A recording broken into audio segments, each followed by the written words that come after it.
Salut les amis, c'est Sofiane. On se retrouve pour un nouvel épisode du podcast. C'est en forgeant qu'on devient forgeron et c'est en galérant qu'on devient humoriste. Voici Galère d'humoriste avec aujourd'hui Richard Ruben. Bonjour. Bonjour Richard, comment vas-tu? Franchement, comme un semi-confiné, bien, Eh oui, comme tout le monde, ouais, c'est sûr que c'est pas facile en ce moment. En tout cas, merci beaucoup d'avoir accepté l'invitation. avec plaisir. Eh bien, le plaisir est partagé. Et donc, tu avais une ou plusieurs anecdotes à nous raconter? Oh, moi, avec tant d'années de carrière, je pourrais écrire un catalogue d'anecdotes. Mais bon, si tu me demandes de choisir, il y en a une qui est particulièrement marquante. Ça se passe il y a déjà un bon moment, ça se passe en 1999. Là, en Belgique, je viens de faire une tournée où j'ai même été jusqu'à Toulouse, en France, partout. Mhm. Voilà, je joue un peu partout un spectacle qui D'accord. s'appelait à l'époque, je pense, si je ne dis pas de bêtises, ça s'appelait La Fracture, mon Mhm. one-man show de l'époque. Et puis on m'appelle, et on me dit: Mhm. «Voilà, est-ce que vous seriez prêt, pour jouer dans un centre culturel, dans 15 jours?»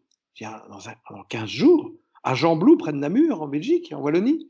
Je dis: «Mais, c'est un peu juste». «Non, non, on s'occupe de tout», c'était tellement court que j'ai dit: «Je vous amène moi-même le contrat et je vous fais déposer les affiches». Je rencontre le directeur du centre culturel, je remets mes affiches et je rentre chez moi avec un sentiment bizarre de me dire: «Il y a des gens qui organisent des spectacles dans 15 jours». Alors, voilà, le jour arrive, mes équipes sont déjà sur place, j'arrive, nickel, une salle d'environ 600 places, le ce tu sais, c'est le centre culturel classique, hein, comme tu as partout, comme tu Mhm. as des MJC, des centres culturels, Ouais, c'est un ouais. peu l'État bien organisé, beau balcon, il y a un parterre de 300 places, un balcon de 200, 300, je sais plus. On fait les répètes, tout est nickel, je monte sur scène, on me dit: «On va y aller», il est 20h35, 40. Au moment où j'arrive sur scène, j'ai un applaudissement poli, sans plus. Je Mhm. dis: «Tiens, on n'a pas l'air de m'attendre vraiment». La salle est pleine et puis, je sors ma première vanne, mais c'est des vannes que j'ai jouées 100 fois. Ma Ouais, première donc vanne, rien, elles sont rien, validées, elles sont, voilà. pas un rire, pas un Oh, applause, rien. Je dis: «Ah tiens, c'est moi je sais pas ce qui se passe». Je continue le spectacle et au bout de 2 minutes, je me rends compte que personne ne rit à rien. Je dis: «Qu'est-ce oh. qui se passe là? C'est moi?» Puis je commence à voir des personnes âgées, je vois rarement de personnes comme ça âgées au premier rang, qui commencent à lire des prospectus, des revues, des journaux. Hein? Qu'est-ce qui se passe? C'est moi qui suis plus drôle? Puis, je vois des gens qui commencent à se répondre avec leur portable. Il commence à y Oh avoir là là. des ambiances bizarres. Et tout d'un coup, au bout de la 10e vanne, un groupe de 2, 3 s'en vont. Ah bon, tiens, ils s'en vont. Bon, je Oh continue, là là. c'est stressant. Tu te dis: «Mais qu'est-ce qui se passe? Je ne suis plus drôle». Je sors mes vannes comme je les ai toutes. Peut-être que j'ai plus le truc. Ça fait des années que j'ai plus le truc. Ça continue et les gens commencent à s'appeler, des jeunes se marient, ils sortent par grappes de 5, 8, 10. Ouh là là là D'un là coup, là. il y a un bébé, qui commence à pleurer. Heu, un bébé, mais qu'est-ce que fout ce bébé dans la salle? Je vois une femme qui se lève et qui lui change ses couches. Mais où ici? Mais on est où? Elle commence à les gens continuent à partir, ils continuent à partir. Au fur et à mesure que le spectacle et moi je me dis: «C'est moi» et je suis à 1 heure de spectacle. Oh là là là là Un là. rire, pas un applaudissement, même dans les noirs, quand changement de lumière, une petite musique, tout était Ah bien bah, rodé, enfin, ouais, je régime envoie. normalement, il y a un réflexe, normalement, dès que la lumière s'éteint et que le comédien, genre, part et revient ou un truc comme ça, Bah normalement, il y oui. a un applaudissement Ou tu as une automatique, quoi. vanne, déjà tu as une vanne, rire, noir, applause, enfin, c'est réglé comme du papier à lettres. C'est-à-dire qu'on sait où les gens c'est du travail de plusieurs mois, un spectacle. Oh, Les gens, ils rien et on arrive à 1 heure, aïe aïe 1 h 05 aïe. et au bout de 1 h 10 il reste environ 10 personnes dans une salle de 500 ou Mon 600. Dieu. Oh là 10 là. sont tous partis et moi je suis le staccanoviste. Je continue, je me dis: «Je ne suis plus drôle, mais j'irai jusqu'au bout». À ce moment-là, il y a un mec, au premier rang, qui mange des chips. Un mec qui doit avoir une 25 ans Ouais. et il se lève et il monte sur scène et il me dit: «C'est quand même foutu, tu veux un chips?» Oh là là là Alors là je dis: là «Attends, là attends, là là. attends, Mais attends, écoutez, mais je ne sais pas si on s'est bien compris ici» et je m'arrête de jouer au bout d'1 h 15 et je lui dis: «Je ne sais pas, je crois que c'est vous ou c'est moi, mais aujourd'hui nous ne comprenons pas. C'est peut-être moi, c'est même fort probable que ce soit moi. Je vais donc vous laisser» et je quitte la scène et les 10 hein, hein. personnes, ils sont quand même très forts, ils me sifflent les 10. Il faut vraiment être, au moment où je viens de m'en prendre plein la gueule pendant 1 h 10, 1 h 15, je quitte la scène. Il faut savoir qu'en 1 h 10, 1 h 15, ça devenait quasi un filage, puisque quand tu as pas de réaction, tu as Ah beau bah dire oui. concentré que tu fais tes effets, ça devient un filage. Je quitte la salle, dépité, je rentre dans ma loge et à ce moment-là, je vois un gars qui me rejoint. Je ne le reconnais pas, je le prends pour quelqu'un d'autre. avec une Mmh. casquette. Il me dit: «Allez, viens, viens». Je dis: «Mais ce type est fou, qu'est-ce qu'il me demande de venir dans la salle?» Et en fait, j'avais pas reconnu, c'était un des animateurs numéro un en Belgique, qui est un petit peu connu en France parce qu'il est sur RTL. Il a beaucoup de talent. Il est Mmh. sur RTL France, c'est Jean-Michel Zeka. En Belgique, c'est le numéro un. Comme tu dirais en France, je sais pas moi, c'est il y a Drucker, Ah ou il y a oui, d'accord. où il y a Arthur, où il y a voilà. Et il commençait à être connu, il n'était pas encore, il devenait connu. Et j'entends une salle pleine qui me rappelle. Je dis: «C'est des grands malades». J'entends 500 personnes qui me rappellent. Je dis et il me ramène sur scène et à ce moment-là, je vois 500 personnes ou 600 debout au balcon, au rez-de-chaussée. Ah! Font un rappel monstrueux Oh et à là là. ce moment-là, je vois un type qui arrive avec un micro qui dit: «Eh bien, ce soir, nous avons piégé Richard Ruben». Et je vois des caméramans qui sortent de vitres sans teint. Ils avaient truqué, ils étaient derrière des vitres sans teint avec leurs caméras. Oh, Tout était planqué. Et je reconnais toutes les équipes parce que c'est une chaîne où je vais souvent. En fait, il y a deux grandes chaînes en Belgique, c'est RTBF et RTL. Et je vais chez les d'accord. uns et les autres. Mmh. Et donc, je reconnais tous ces caméramans. Et à ce moment-là, je comprends ce qui m'arrive. Donc, les gens sont Ah. revenus dans la salle. Et on me dit voilà, maintenant on va faire quelques plans de coupe parce que ça va passer en prime. Ils avaient fait venir tout un car régie comme si c'était une captation. Hein. Et ça a été diffusé donc dans une émission qui s'appelait Si c'était vous, qui était une sorte de surprise belge. Oui, voilà, Et c'est ce que j'allais dire. J'allais dire c'est surprise, surprise, quoi. voilà, et le passage, si tu veux, il recondense tout, ça fait 6-7 minutes. Et on me Hein, demande hein. si je veux bien assister bah, le jour même de venir raconter comment ça s'est passé sur le plateau. Je dis bah, j'ai tellement souffert que bah, ça, c'est sûr.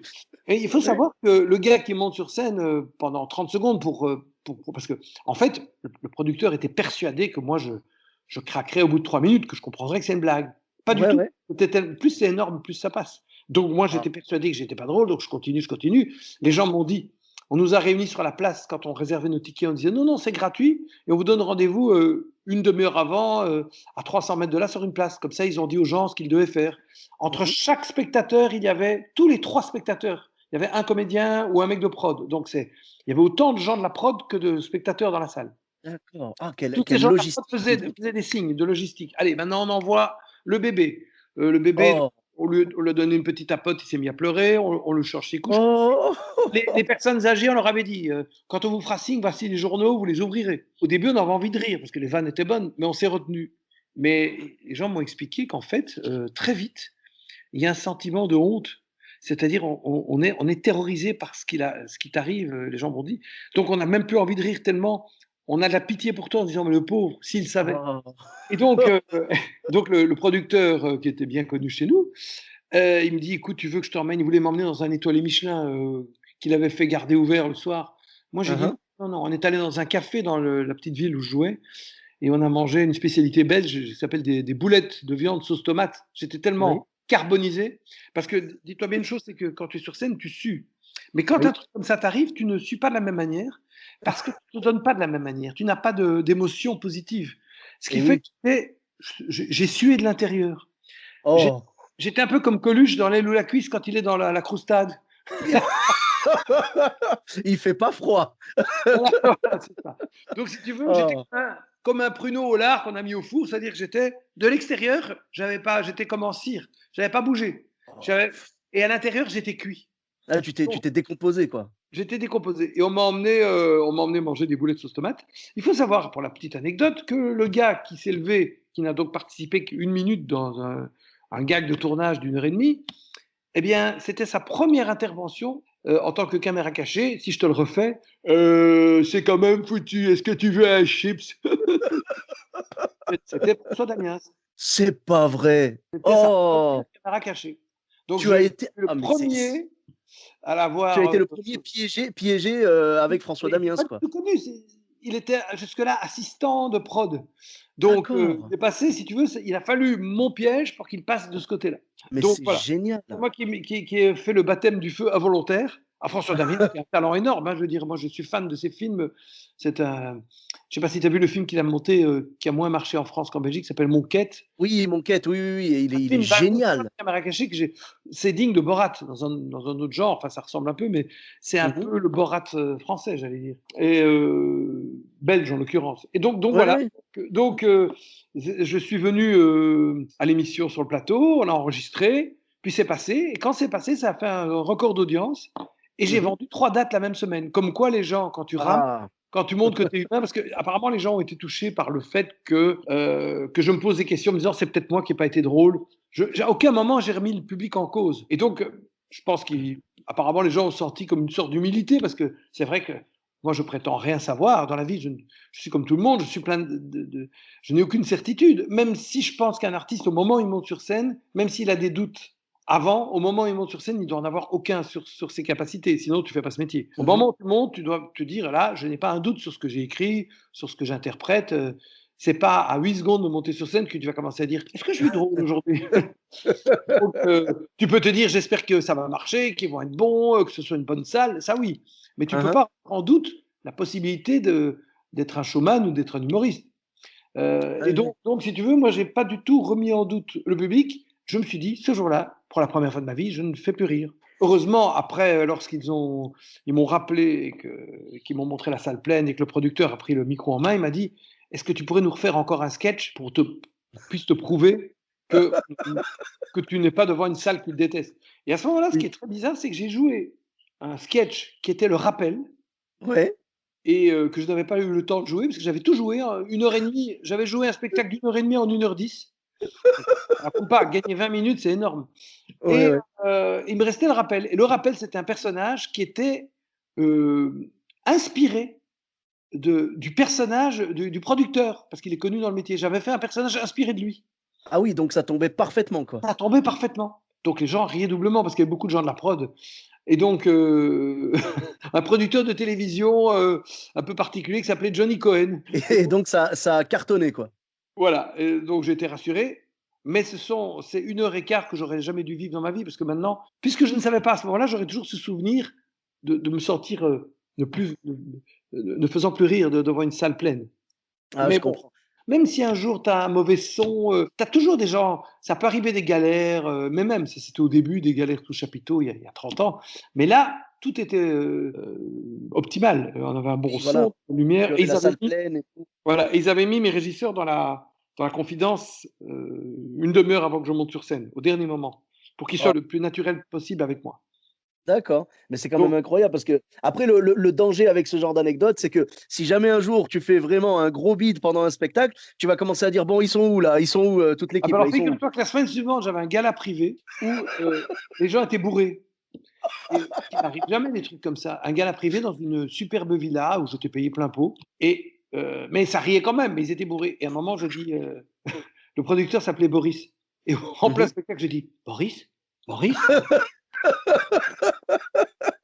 J'étais persuadé que c'était la suite. Ah mais c'est génial. Ah mais vraiment, là ton anecdote vraiment je m'attendais pas du tout à ça. C'est clair que c'est incroyable et la logistique qu'ils ont mis en place, tout ça, c'est dingue, quoi. Je pense qu'on n'a jamais fait ça en Europe, en tout cas, de piéger quelqu'un avec toute une fausse salle.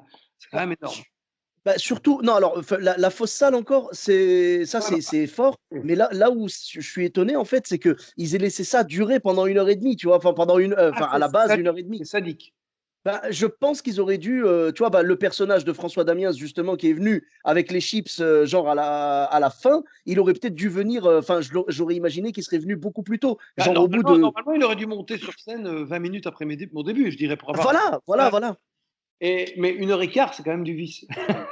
Beh, là, j'allais te dire, il y a plusieurs choses qu'on peut tirer de cette anecdote. Déjà, premièrement, respect à toi parce que on voit que tu es un vrai artiste, clairement qui se remet en question avant de remettre en question le reste. Donc déjà, c'est très bien, c'est exactement l'état d'esprit qu'il faut parce qu'on a tendance un petit peu des fois, quand on est un peu aigri à cause d'un bide ou quoi, on a tendance à dire: «Ah le public était pourri ce soir». Non, pas forcément. Ça vient pas forcément du public. Des fois, ça peut être le cas parce que des fois le public ne met aucun, comment dire? Ne met Non, aucun tu peux effort, avoir des salles, plus froides que d'autres, mais nous, notre rôle oui.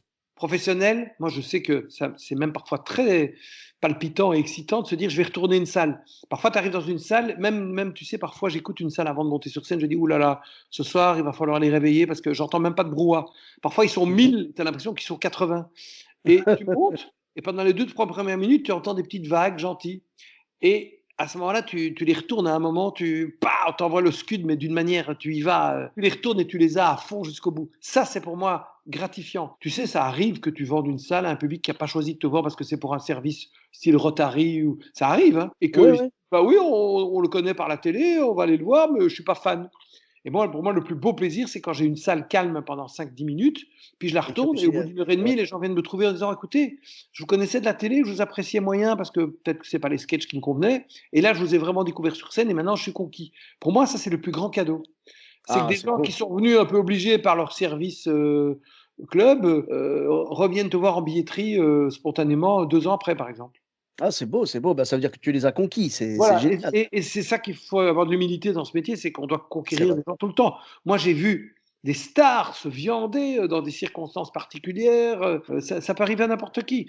Mais là, ne pas avoir un rire, même pas un applaudissement, je me suis dit parce que honnêtement, partout où on va, on a un accueil fabuleux. Je ne comprenais pas ce qui m'arrivait. C'est Oui, quasi impossible d'avoir un truc comme ça, c'est impossible. Mais bon, surtout que le public belge est réputé pour être généreux et très tout à réactif. fait. Mais je me suis dit: «C'est impossible», mais je me suis même pas dit: «C'est impossible» parce que plus c'est énorme, plus ça passe une caméra cachée. Donc là, je me suis dit: «Bah oui, c'est moi». Bah, Dieu merci depuis, 22 ans qu'il m'est arrivé cette histoire, je n'ai jamais connu, une salle froide comme ça. Mais c'est vraiment magnifique en tout cas comme anecdote parce que on imagine tous, ce qu'on aurait ressenti, parce qu'on a déjà pris des bides, hein. Moi, bien évidemment, moi le premier. Des fois je suis tombé dans des salles vraiment pas réactives et tout, Ah, mais c'était tu joues sûrement toi? Moi, je ne savais pas que tu jouais sur scène. ah oui, non, non, je suis stand-upper moi, je Ah, fais du stand-up OK. depuis 8 ans. Bah, d'ailleurs ma dernière scène c'était à Scarbeck, c'était à Los Amoal. Ah oui, je connais, tout le monde a joué là-bas, c'est un Ah endroit. oui, avec le What the Fun si tu connais? Oui, oui, tout à fait. Oui, oui, oui. Voilà, donc c'était ma dernière scène et le public belge, j'en suis amoureux, vraiment, hein. J'ai joué, on va dire une dizaine de fois en Belgique. C'est vraiment un plaisir à chaque fois. Le public est génial, on est bien accueillis, les gens Attention, sont c'est d'autant plus gratifiant, le public belge est entier. Si tu es mauvais, ils vont pas rire, hein. Dans le ah oui, sens, oui, totalement, bien ils sûr, sont hein. entiers. Une fois qu'ils aiment, ils aiment. Mais Heu voilà, moi c'est ça le truc, c'est ce Et ils ont de la heu, bienveillance, bah, ils ont un a priori positif. Tout voilà, c'est exactement ça donc parce que après à toi de faire le job. voilà, ben, contrairement au public parisien, par exemple, tu vois, qui est un petit peu plus, exigeant et tout, parce que vu le nombre de spectacles qu'il y a par soir. Si tu veux, ils se disent: «Si je t'ai choisi toi parmi, les centaines de spectacles qu'il y avait ce soir, tu as intérêt à être bon». Alors que Oui, le oui, public pa surtout moi j'ai connu, j'ai joué à Paris, surtout s'ils ont eu des réductions par billets réduits, voilà, Oui, qui oui, en viennent par des effet, ouais. comités d'entreprise, les pompiers de Paris, Oui, oui, oui. Ah ouais, non, mais c'est très compliqué malheureusement. Mais si tu veux, la différence pour moi, la différence entre le public belge et le public, parisien, c'est que le public parisien va être en mode bras croisés, à dire, «Allez, on va voir si tu vas me faire rire». c'est du showbiz parce que dès qu'il y a marqué «vu à la télé», ils sont conquis aussi. Ah ouais, ouais, bon, ben, ça va, moi, il risque rien sur mon affiche, c'est pas marqué, donc ça va. Et par contre, le public belge, il est en mode bras ouverts et il dit: «Je veux rigoler, donne-moi de quoi rigoler, vas-y, je veux rigoler». Le public parisien, il faut le débloquer et le public belge, en fait, il est déjà en demande, en fait. Voilà. Ben, en tout cas, merci beaucoup Richard pour cette, anecdote, mythique. Vraiment, là, c'est incroyable. Je vais essayer de retrouver la vidéo et où est-ce qu'on peut te Personne, c'est retrouver sur les réseaux sociaux? il y a un blackout sur cette, vidéo, introuvable. Ah, ah d'accord, dommage, Moi, j'ai dommage. déjà Bon. demandé au producteur, il dit qu'il l'a perdu. Il faudrait aller dans les archives de la chaîne, mais c'est très compliqué. Mais enfin, si tu y arrives, tu es très fort. Si j'y arrive, je te tiens au courant, mais bon, malheureusement, j'ai pas beaucoup, j'ai pas encore mes entrées sur le dark web, donc ça va être compliqué. Bon, en tout cas, merci beaucoup pour cette super anecdote. Donc, où est-ce qu'on peut te retrouver, sur les réseaux sociaux? Ah ben, je suis, sur Facebook. J'ai ma page où je suis un peu bizarrement, je suis pas trop sur ma page, je suis sur mon compte privé. Vous pouvez me suivre sans être, ami. Tu sais que c'est 5000 personnes. Je Oui. suis sur Instagram, OK, parfait. Ben, pour ma part, vous me retrouvez également sur tous les réseaux sociaux, Sofiane Etaï, E-de-T-A-I, sur Facebook, Twitter, YouTube, Instagram et TikTok. N'hésitez pas à laisser 5 étoiles et un commentaire sur Apple Podcast et sur Podcast Addict. Je vous dis à très bientôt pour un nouvel épisode. Bis à tous, même à toi là-bas.